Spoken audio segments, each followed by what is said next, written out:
I've had a request to show how to burn Neo Geo games, so I figured I would make a quick video here. And I could have used some sort of capture software or something, but I didn't feel like trying that hard, so we're just going to do it with the camera. Alright, so when you download your CD image, it's going to be in probably a RAR file, and you'll need to open that up in WinRAR or 7-zip and then extract that, which I've already done. It is right here. And if we open this up, we notice, let me go to details,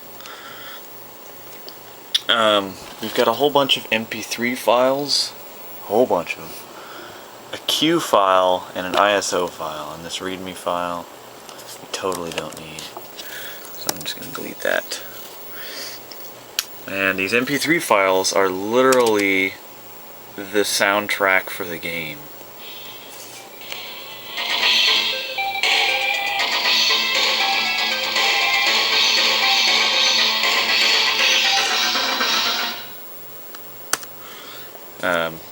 Generally the way that CD audio games work is that they would load what they need to into memory to play the game.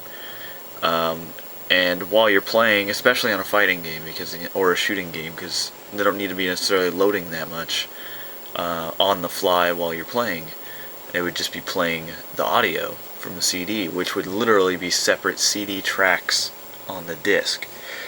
And the reason why they're all here in front of us is because of this Q file. And I will open this Q file with Notepad. You probably won't have this option on your computer unless you've done that before. So you can just do a run Notepad, or open Notepad however the hell you want, and drag this guy into there. And this is basically the Q file. It queues, I don't know, it's kind of like a table of contents, or yeah, that's basically what it is. It's going to tell the burning software what to burn and when, basically. Okay, so if we look here, we have file Fatal Fury track01.iso. Now, our ISO file, unfortunately, is called fatalfury.iso. So we're going to need to fix that. I am going to go ahead and rename this with one hand. Just when I need to make it be. Sorry. Fatal Fury track 1. I'm just going to call it track1.iso. But it doesn't really matter what we name these as long as it's the same in the actual file name than it is in the Q file. So we're going to name this track01.iso. And then we're going to go up here and we're going to make sure it says track01.iso. Now, that's pretty simple, but we don't want to go through all of these, every single freaking file, and rename them, because that's a pain in the ass. So we're going to try and fix the Q sheet to match what our actual file names are. And so it says Fatal Fury, and then we have a 2-digit number, 02 through 33. So we're going to go back over here, and we're going to use the the replace function of Notepad. First we need to figure out what we want to replace. If I were to delete this, if I were to put a space there for everything that I just selected, that would be perfect. Fatal Fury 02.mp3. So I'm going to undo that, and I'm going to copy this, because we want to replace this with one space, right? I'm going to go back over here, find what? Space, dash, space, track, space. And we're going to replace it with a space. And replace all. And now, they all say Fatal Fury 02, 03, 04, 05. Additionally, you need to make sure, I mean, that was pretty awesome, right? That saved us a whole bunch of time. You need to make sure that your extension is correct. MP3. These are all MP3s. These are all MP3s. Generally, when you download these games, they're going to come with MP3s because they're smaller. They're a hell of a lot smaller. It might take you forever to download waves. And this will probably, some of the time, have wave files listed. It'll say, you know, Fatal Fury 07.wave, and that might say wave. And I believe all you need to do is do that find function again. Go up here to edit, replace, and we're going to replace wave with MP3. Pretty simple, right? That is if you have MP3 files, but it says wave in your cue sheet. I used to think that cue sheets only worked with wave files, and so I used to actually go through and fucking convert all of my MP3s back to waves, which is kind of ass backwards.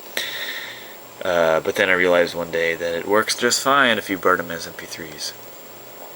So anyway, we've got our cue sheet fixed.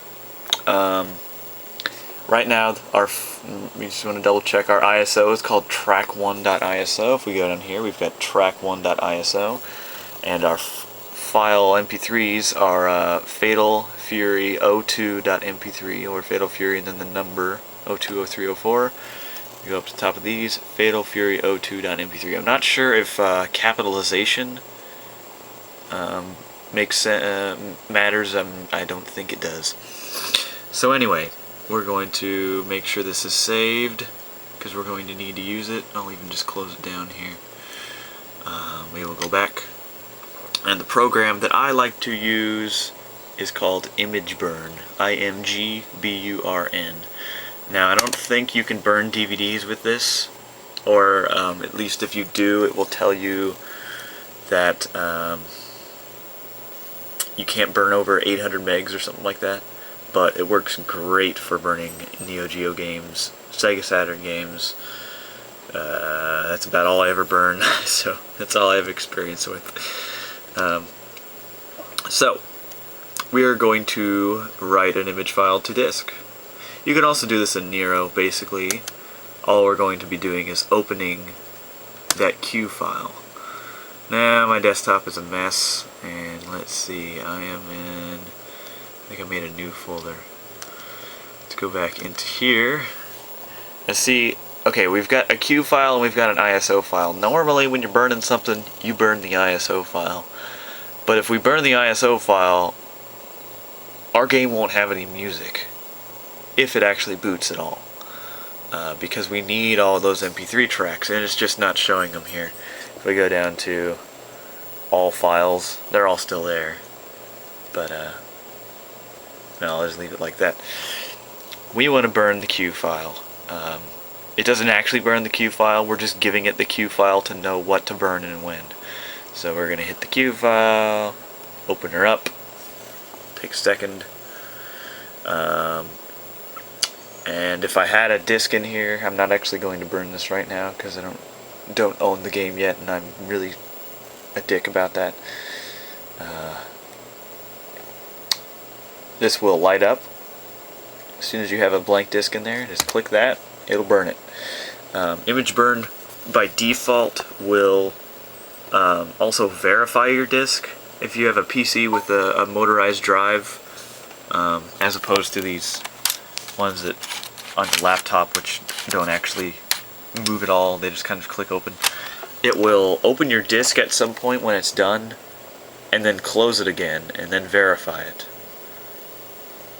So don't be alarmed when it sucks your disk back in. You can always cancel the verification, or just steal your disk really quick as it opens it that first time. It doesn't really matter, unless you really want to verify your disks. But generally, I'm sure they will work just fine. Burn speed, write speed, I would stay well below 24. 16, 12, 10, they won't take that long, and they're pretty safe. If you really don't think it's going to work, you can go down to the low speeds. Basically, the lower speed is more accurate in general, in theory, you know. So, try that. I usually just go for 24 and cross my fingers, and I've never really had any bad burns, so